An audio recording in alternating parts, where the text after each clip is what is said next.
দেখো, আজকে আমরা যে গল্পটা পড়ব ক্লাস 10-এর ফাদার্স হেল্প, এর লেখক হচ্ছেন আর কে নারায়ণ। তো প্রথমে আমরা জানবো আর কে নারায়ণের পুরো নামটা কি। আরে হচ্ছে রাসিপুরম, কি হচ্ছে কৃষ্ণস্বামী, এর আগে একটা আছে আইয়ার নারায়ণ স্বামী। ঠিক আছে, আর কে নারায়ণের পুরো নাম হলো রাসিপুরম কৃষ্ণস্বামী আইয়ার নারায়ণ স্বামী। ঠিক আছে, এবার আমরা চলো এই লেখক সম্পর্কে 3টে লাইন আছে, এই 3টে লাইন একটু পড়ে নিই। লেখক সম্পর্কে কি বলতে চাইছেন, যে বলছেন আর কে নারায়ণ 1906-2001 মানে 1906 সালে ইনি জন্মগ্রহণ করেছিলেন আর 2001 সালে মারা গেছেন। Is one of the leading figures of early Indian literature in English, মানে ভারতবর্ষের ইংরাজি সাহিত্যের একজন গুরুত্বপূর্ণ চরিত্র হচ্ছেন R K Narayan. His notable works include Malgudi days and the guide. তার দুটো গুরুত্বপূর্ণ লেখনী ছিল, একটা হচ্ছে মালগুডি ডেজ আর একটা হচ্ছে দ্য গাইড। যখন তোমরা বড় হবে তখন দ্য গাইড বা মালগুডি ডেজ সম্পর্কে আরও জানবে, এখন যেটা আমাদের পড়া সেটা আমরা পড়ি।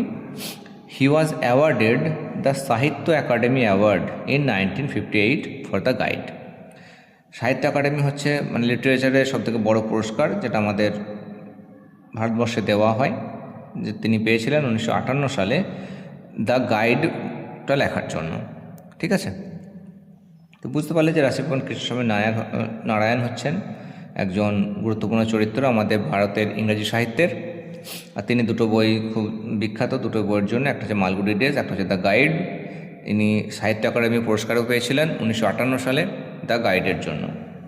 ঠিক আছে, এবার পরে যে 4 লাইন রয়েছে এটা গল্প সম্পর্কে, আমরা যে গল্পটা পড়ব সেই গল্প সম্পর্কে আছে। কি বলছে, দ্য স্টোরি, এই কমা কমা দিয়ে দেখো একটু অ্যাড করা রয়েছে, এটাকে নাউন ইন অ্যাপোজিশন বলা হয়। এটা যখন পরে গ্রামার করাবো তখন আমি বলবো যে নাউন ইন অ্যাপোজিশন কী। এখানে দেখে নাও, দ্য স্টোরি গল্পটা কি হলো, an edited এক্সাপ্ট from Malgudi days, একটা সংক্ষিপ্ত উদ্ধৃতি, সংক্ষিপ্ত সংস্করণ আর কি মালগুডি ডেজ থেকে। এটা তোমরা মনে রাখবে অবশ্যই।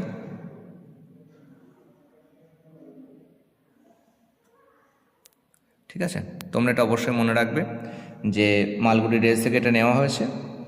ইজ অ্যাবাউট কি, এবার গল্পটা পড়ছি দেখো। The story is about a young boy called Swaminathan who is unwilling to go to school but is forced by his father to attend school. তাহলে এবার পড়ি আর একবার মানেটা জেনে নিই। The story is about a young boy, এই গল্পটা হলো একটা বাচ্চা ছেলে সম্পর্কে, কল্ড স্বামীনাথন, যার নাম ছিল Swaminathan, who is unwilling to go to school, যে স্কুল যেতে অনিচ্ছুক, but is forced by his father to attend school, কিন্তু তার বাবা তাকে জোর করে স্কুলে পাঠাচ্ছে, মানে তার বাবার দ্বারা জোর করা হচ্ছে তাকে স্কুল যাওয়ার জন্য। ঠিক, next, the story explores how through the events that follow Swami's original reservation about his teacher Samuel get transforms considerably. ওই একই রকমভাবে দেখো, দ্য স্টোরি এক্সপ্লোরস কমা দিয়ে একখান থেকে কমা আবার কমা, মানে একটু নাউন ইন অ্যাপোজিশন, পরে বলবো এগুলো। দ্য স্টোরি এক্সপ্লোরস হাউ, এই গল্পটা বর্ণনা করছে কিভাবে, through the events that follow, বিভিন্ন ঘটনার মাধ্যমে, যেটা নিচে আছে। স্বামীজ অরিজিনাল রিজার্ভেশন, স্বামীর আসল ধারণা কার সম্পর্কে, অ্যাবাউট হিজ টিচার, তার শিক্ষক সম্পর্কে। টিচারের নামটা কি, স্যামুয়েল।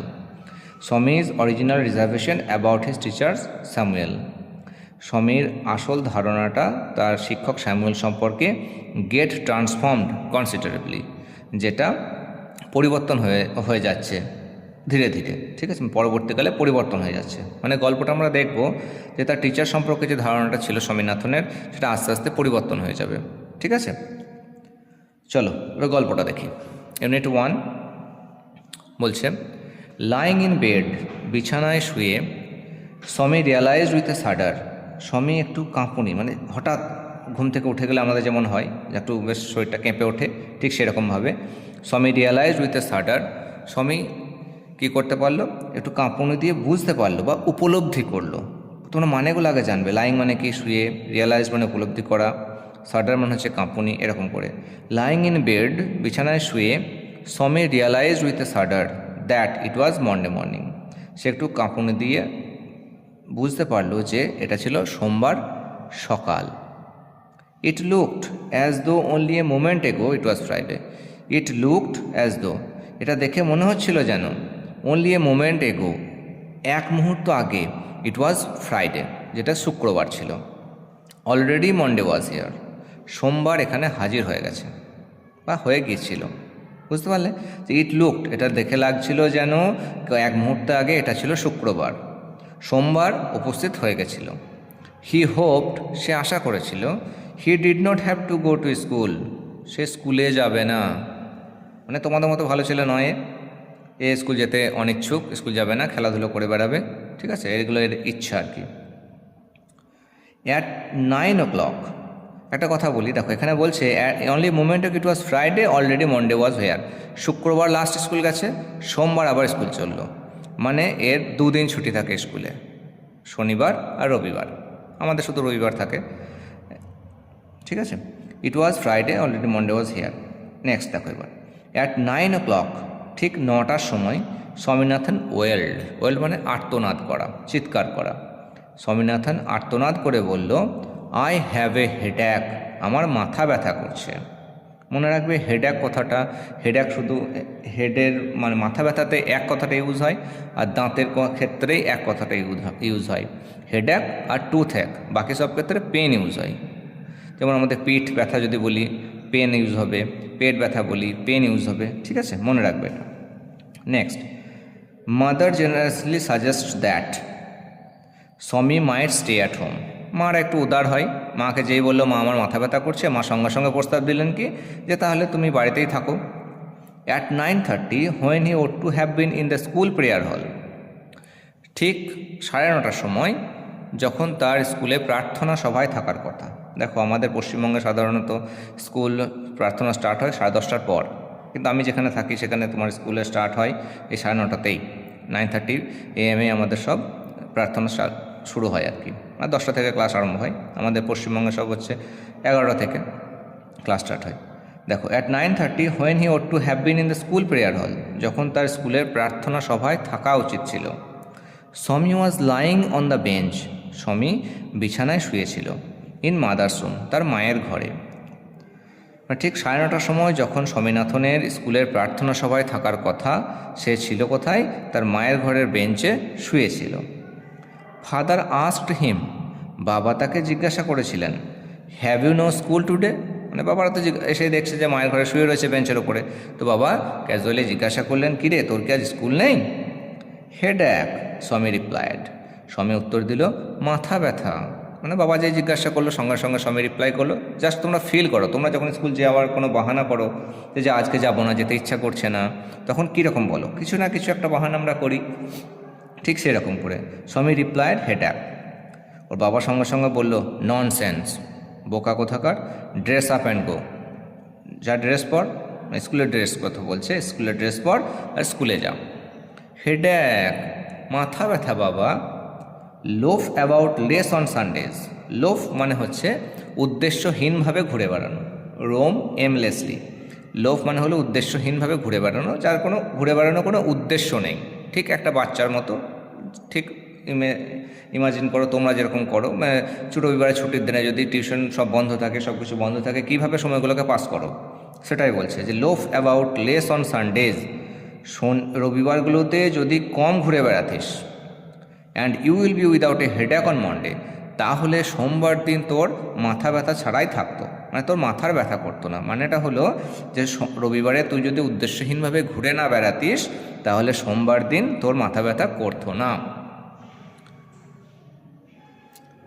স্বামী new how strict his father could be, আমাদের বাবারও সেম, যে স্বামী জানতো যে তার বাবা কতটা কঠোর, স্ট্রিক্ট মানে হলো কঠোর।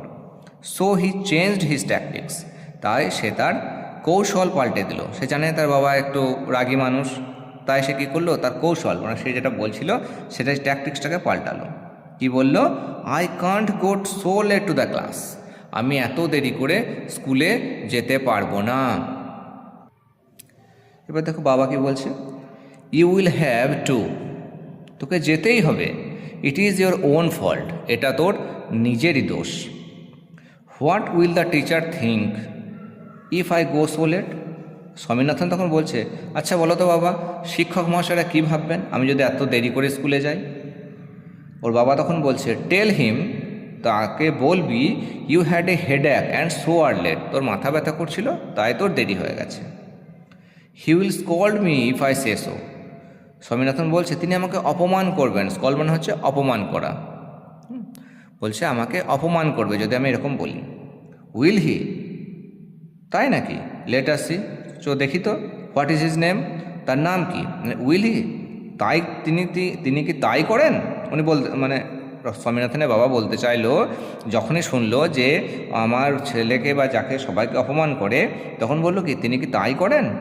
দাঁড়া তো দেখছি, হোয়াট ইজ হিজ নেম, তার নাম কি? স্যামুয়েল। স্বামীনাথন বলল তার নাম হচ্ছে Samuel. Does he always call the students, তিনি কি সমস্ত স্টুডেন্টদেরকে সব সময় অপমান করেন? তার বাবা জিজ্ঞাসা করলো। He is a very angry man, তিনি ভীষণ রাগী মানুষ। হি ইজ এ স্পেশালি, দেখো স্পেশাল আর স্পেশাল, স্পেশাল বানান আমরা সবাই জানি এস দিয়ে স্টার্ট হয়। দেখো স্পেশাল যখন কোনো জিনিসকে বিশেষ মানে বেশি জোর করা হচ্ছে, মানে বিশেষটাকে বেশি জোর করা হচ্ছে, তখন স্পেশাল ইউজ হয়। স্পেশাল মানে হচ্ছে বিশেষভাবে, আর স্পেশাল মানে হচ্ছে জোর করে, মানে বেশি, মানে বিশেষ করে। He is specially angry with boys who come in late, তিনি সেই সমস্ত ছেলেদের প্রতি বেশি রেগে যান যারা দেরি করে আসে। দেখো বয়েজ কথাটা বলছে, শুধু স্টুডেন্টস কথা বললো না, বা গার্লস বললো না, বয়েজ বললো, মানে স্বামীনাথন একটা বয়েজ স্কুলে পড়ে, মানে শুধু কোয়েড নয় স্কুলটা। হু কাম ইন লেট, যারা দেরি করে আসে। I would not like to go late to Samuel's class, আমিও স্যামুয়েলের ক্লাসে এত দেরি করে যেতে পারবো না। If he is so angry why not tell your headmaster about it, স্বামীনাথনের বাবা বলছে তাহলে তিনি যদি এত রাগী হন তাহলে তোরা তোদের হেডমাস্টারকে কেন বলিস না? দে সে, তারা বলে, that even the headmaster is afraid of him, যে হেডমাস্টারও নাকি তাকে দেখে একটু ভয় খান, মানে তাকে দেখে ভীত হন। দে বলতে এখানে স্টুডেন্টসরা, অন্যান্য যারা যে সমস্ত স্টুডেন্টসরা আছে সেই সমস্ত স্টুডেন্টসদের কথা বলছে, যে তারা বলে নাকি হেডমাস্টারও তাকে দেখে ভয় খান। ঠিক আছে, তো এটা হলো ইউনিট 1। ইউনিট 2 বা এই কোশ্চেনগুলোর আলোচনা আমরা পরে পরে করব। তো তোমরা এটা ভালো করে দেখো, দেখার পরে বুঝতে সুবিধা হবে তোমাদের অনেক চ্যাপ্টারটা। ঠিক আছে।